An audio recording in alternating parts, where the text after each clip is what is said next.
Hi friends, welcome back to my channel Easy Threads and Needle. நம்ம இந்த வீடியோவில் ஒரு சிம்பிள் ஆரி ஒர்க் தான் பார்க்க போகிறோம். இது ரீசெண்டாக ஒரு கஸ்டமருக்கு நம்மளோட பெங்களூர் கஸ்டமருக்கு ஒருத்தவங்களுக்கு பண்ணி கொடுத்துருந்தேன். அதை அப்படியே உங்களோட ஷேர் பண்ணிக்கலாம்னு நினச்சி ஒரு சிம்பிள் ஒர்க் தான். நான் ப்ளவுஸ் வந்து இந்த மாதிரி ஃப்ரேமில் ஃபிக்ஸ் பண்ணி வச்சுட்டேன். கஸ்டமர் பார்த்திங்கன்னா ப்ளவுஸ் இந்த கலரை எடுத்து பண்ணி கொடுத்துங்கன்னு சொல்லிட்டாங்க. அதுக்கேற்ற மாதிரி நம்ம ப்ளவுஸ் மெட்டீரியலை எடுத்து ஃபிக்ஸ் பண்ணியாச்சு. இவங்களோட மெஷர்மெண்ட்க்கு நெக்கெல்லாம் மார்க் பண்ணிவிட்டு 2 லைன் சரி த்ரெட் கொடுத்து ஃபினிஷ் பண்ணிக்கிட்டேன். இப்போ அடுத்த லைன் வந்து சுகர் பீட் கொடுத்து ஃபினிஷ் பண்ணுறேன். எனக்கு வந்து இந்த நீடில் தான் கொஞ்சம் கம்ஃபர்டபுளாக இருக்குது. இதுலேயே மெலிஸாக இந்த சுகர் பீடுக்குன்னு ஒரு நீடில் வருது இல்லையா, அது யூஸ் பண்ணால் ரொம்ப பெண்ட் ஆகிடுது. பட் மற்றவங்களாம் எப்படி யூஸ் பண்ணுறாங்கன்னு தெரியல. இந்த ஹிந்திக்காரங்களாம் ஒர்க் பண்ணுறாங்க, அவங்களாம் எப்படி ஸ்பீடாக பண்ணுறாங்க எப்படின்னு தெரியல. பட் எனக்கு அதில் வரலை. நான் கொஞ்சம் ரொம்ப ஸ்லோவாக தான் பண்ணுவேன். அதுக்கு எனக்கு இந்த நீடில் வந்து கரெக்டாக இருக்குது. இது நம்ம டெய்லியும் இதே ஒர்க்காக இருந்தால் நம்ம நல்ல ஸ்பீடு வரும். பட் எனக்கு எப்போயாச்சும் கஸ்டமர்ஸ் நமக்கு ரெகுலர் கஸ்டமர்ஸ் எப்போயாச்சும் கொடுத்தா அப்படி தான் பண்ணுவோம். அதுக்கு இது கொஞ்சம் கரெக்டாக தான் இருக்குது. நான் கொஞ்சம் ஸ்லோவாக தான் பண்ணிகிட்ருந்தேன்.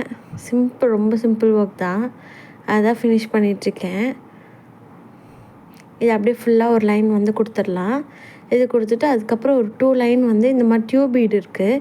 இதை வச்சு கொடுத்தா கொஞ்சம் பார்க்க நல்லா கிளிட்டராக இருக்கும்னு நினச்சி இது கொடுத்துட்ருக்கேன். ஆக்சுவலாக அவங்க காமிச்ச ரெஃபரன்ஸ் பிக்கில் பார்த்திங்கன்னா இந்த வீட் பீடு சொல்லுவாங்க இல்லையா, கோதுமை பீடு, அதை தான் வச்சு ஃபினிஷ் பண்ணியிருந்தாங்க. எனக்கு இதை கொடுத்தா இன்னும் நல்லா லுக் நல்லா இருக்கும்னு தோணுச்சு. அதனால் இதை வந்து ஒரு 2 லைனாக கொடுத்துக்கிறேன். இந்த பீடெல்லாம் எப்போ வாங்கி வச்சேனே ஞாபகமே இல்லை. இப்போ தான் எடுத்து பார்க்குறேன், இருக்கிறதே தெரிஞ்சுது.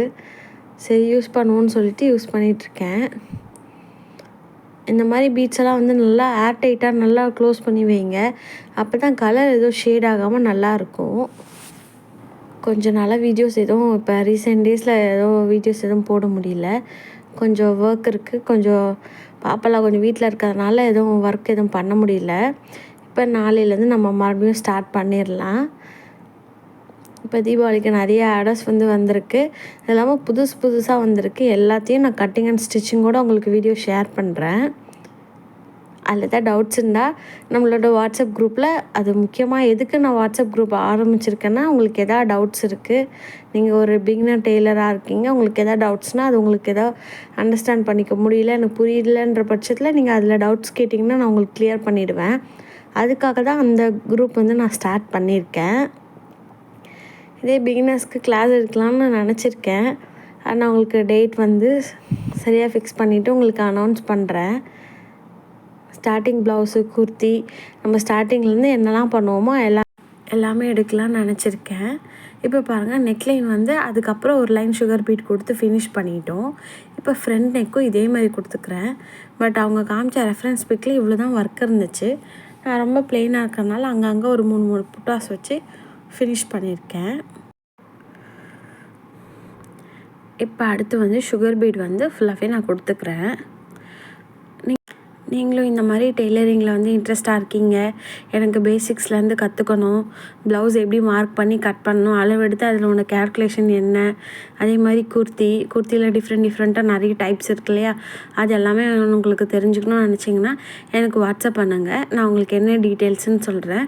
வீக்லி ஒரு 3 கிளாஸ் வந்து ஆன்லைன் கிளாஸ் மாதிரி பிளான் பண்ணியிருக்கேன். மீதி வந்து நம்ம ரெக்கார்டட் வீடியோஸ் வந்து சென்ட் பண்ணிடலான் இருக்கேன். அந்த வீடியோஸ் பார்த்துட்டு உங்களுக்கு எதாவது டவுட்ஸ்னால் நெக்ஸ்ட் டே வந்து அதனோட கிளாரிஃபிகேஷன் நம்ம கொடுத்துடலாம். ரொம்ப ஈஸியாக இருக்கும் உங்களுக்கு. யாருன்னா இன்ட்ரெஸ்டடாக இருந்தீங்கன்னா தேவைப்பட்டால் சொல்லுங்கள், நம்ம ஸ்டார்ட் பண்ணலாம். இப்போ பாருங்கள், நெக்லைனில் அந்த சுகர் பீட் வந்து ஃபுல்லாக கொடுத்து ஃபினிஷ் பண்ணிக்கிறேன்.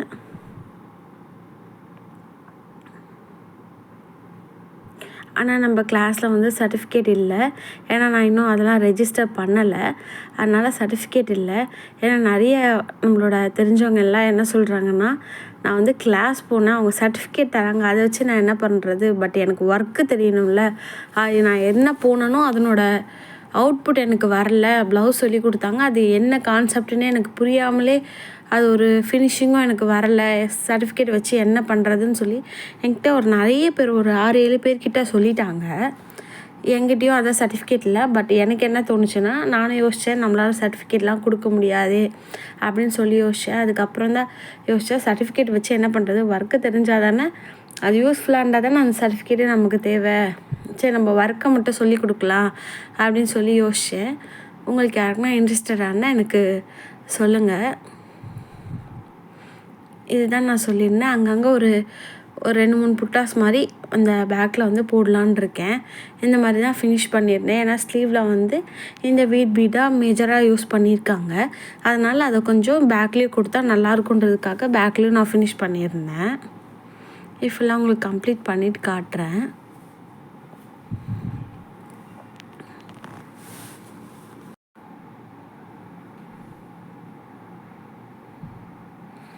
இப்போ எனக்கு தெரிஞ்சவங்க என்ன சொல்லியிருக்காங்கன்னா, நான் இது மாதிரி கிளாஸ் போனேன், பட் அவங்க சொல்கிறதே எனக்கு புரியல அப்படின்னு சொல்லி நிறைய விஷயம் அவங்க வந்து கேல்குலேஷனோட தான் சொல்லி கொடுக்குறாங்க.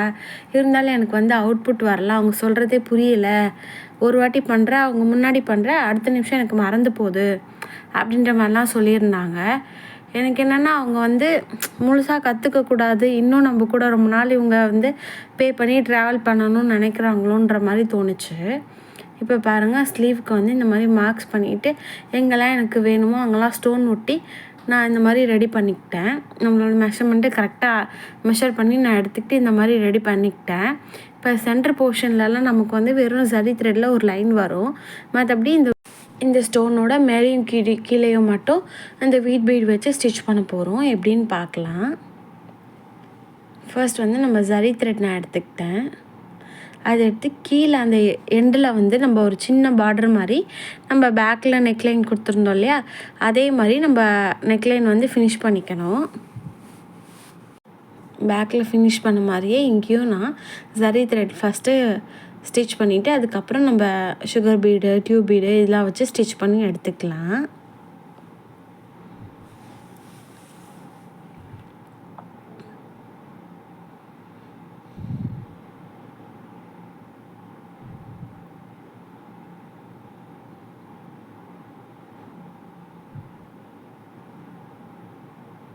இப்போ பாருங்கள், நான் கீழே வந்து அந்த பார்ட்ரு மாதிரி க்ரியேட் பண்ணிவிட்டு இந்த ஸ்டோனை சுற்றி இந்த மாதிரி தான் பீட்ஸ் வந்து ஸ்டிச் பண்ணியிருந்தேன். அதை நான் ஆல்ரெடி பாதி போட்டுட்டேன்.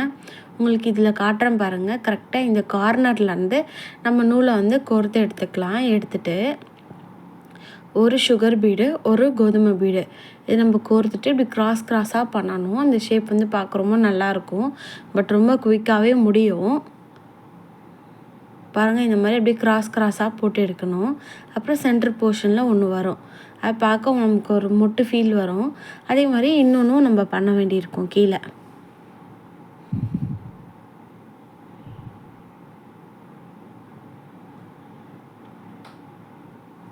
இந்த பீடு யூஸ் பண்ணும்போது இது பார்க்க கொஞ்சம் பெரிய பீடாக இருக்கிறதுனால நம்ம ஒர்க்குமே கொஞ்சம் பார்க்க நல்லா கிராண்டாக இருக்க மாதிரி தான் ஃபீல் ஆகுது. பாருங்கள், ஒரு லேயர் போட்டு அதே மாதிரி இன்னொரு லேயர் நம்ம போட்டுக்கலாம். அதே மாதிரி ஆப்போசிட்லேயும் நம்ம போட்டு எங்கெல்லாம் ஸ்டோன் வச்சுருக்கோமோ அங்கே ஃபுல்லாகவே கம்ப்ளீட் பண்ணிக்கலாம்.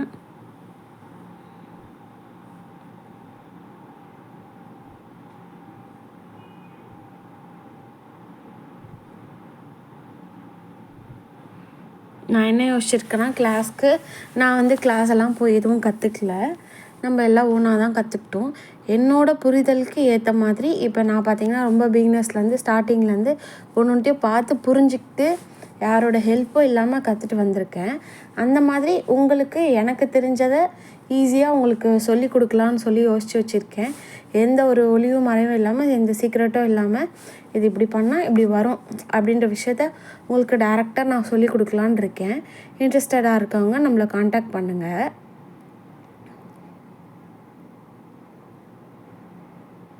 ஏன்னா எனக்கு நிறைய பேர் சொன்னது என்னென்னா, அவங்க வந்து எல்லாமே சொல்லி கொடுத்தாங்க. ஆனால் எனக்கு வந்து அது மண்டையில் ஏறலை, அது புரியலை, அவங்களுக்கு வருது எனக்கு வர மாட்டேங்குது அப்படின்ற மாதிரி சொல்லியிருக்காங்க.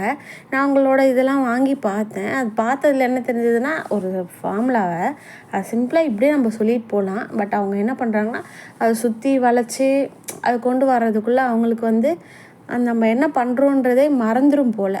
அந்த மாதிரியான ஒரு விஷயத்த அவங்க வந்து சொல்லிகிட்ருக்காங்க. நான் பார்த்த வரைக்கும் இது ரொம்ப சிம்பிளாகவே சொல்லிக் கொடுக்கலாம். அது ஏன் இவ்வளோ சுற்றி வளைச்சி இழுக்கிறாங்கன்னு தெரியலன்ற மாதிரி எனக்கு தோணுச்சு. அதை நம்ம எனக்கு தெரிஞ்ச மாதிரி ஈஸியாக உங்களோட ஷேர் பண்ணிக்கணும்னு நினைக்கிறேன். இப்போ பாருங்கள், இந்த லைன்ஸ்க்கு மேலே நம்ம இந்த ஜரி த்ரெட் வச்சு ஒரு லைன் வந்து போட்டுக்கலாம். இன்னொரு லைன் போட்டால் கூட நல்லா தான் இருக்கும். பட் நான் ஒரு சிங்கிள் லைன் தான் கொடுத்துருந்தேன். இப்போ இந்த 2 பக்கமும் வந்து இந்த பீட் வந்து அப்படி கிராஸாக வர மாதிரி நம்ம ஃபினிஷ் பண்ணிக்கணும். அந்த ரெஃபரன்ஸ் பிக்கில் அப்படி தான் இருந்துச்சு, அதனால் நம்ம அதே மாதிரி பண்ணிக்கலாம். இதுக்கு அடுத்த வீடியோ இதனோட ஸ்டிச்சிங் வீடியோ உங்களுக்கு ஷேர் பண்ணுறேன், பாருங்கள்.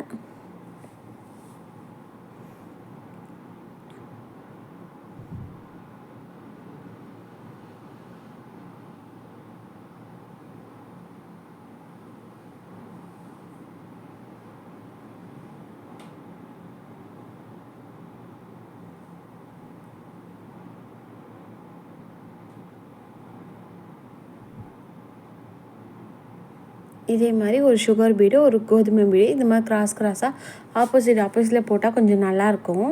ஆனால் ஸ்லீவ் பார்க்க நல்லா கொஞ்சம் கிராண்டாகவே இருக்க மாதிரி ஃபீல் ஆகும். அதுக்கேற்ற மாதிரி நான் ஃபுல்லாகவே ஃபினிஷ் பண்ணிக்கிறேன். 2 ஸ்லீவுமே இதே மாதிரி ரெடி பண்ணி எடுத்துக்கலாம்.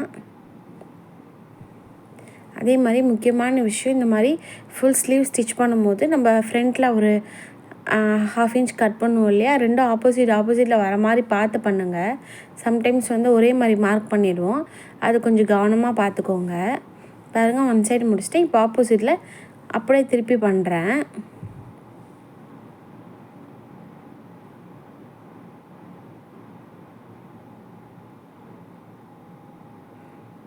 அவ்வளோதான். இதுக்கப்புறம் மறுபடியும் இன்னொரு வாட்டி ஒரு சுகர் பீடு, கோதுமை பீடு வச்சு இது மாதிரி ஃபினிஷ் பண்ணியிருக்கலாம். இன்னொன்று கொடுக்கணும், ஏன்னா ரொம்ப அந்த இடம் ரொம்ப கேப் அதிகமாக இருக்குது. அதனால் ஆப்போசிட்டில் இன்னொன்று கொடுத்தா கொஞ்சம் கரெக்டாக வந்துடும். பாருங்கள், கொஞ்சம் தள்ளி ஒரு 1/4 இன்ச் தள்ளி அடுத்த லைன் வந்து ஸ்டார்ட் பண்ணிக்கிறேன்.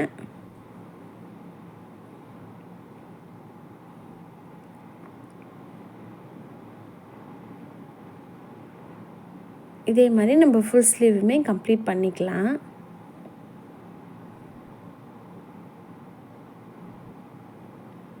நம்மளோட வீடியோஸ் உங்களுக்கு பிடிச்சிருந்தா எனக்கு ஒரு லைக் பண்ணுங்கள். நீங்கள் பண்ணுற ஒவ்வொரு லைக்கும் தான் எனக்கு ஒரு மோட்டிவேஷ்னலாக இருக்கும். என்னால் எது உங்களுக்கு ஈஸியாக சொல்லித்தர முடியுதோ, அண்டர்ஸ்டாண்ட் பண்ணிக்க முடியுதோ அதெல்லாம் நான் உங்களோட ஷேர் பண்ணிக்கலான் இருக்கேன். இந்த மாதிரி தொடர்ந்து நம்மளோட வீடியோஸை பார்க்க நம்ம சேனலை சப்ஸ்கிரைப் பண்ணி வச்சுக்கோங்க.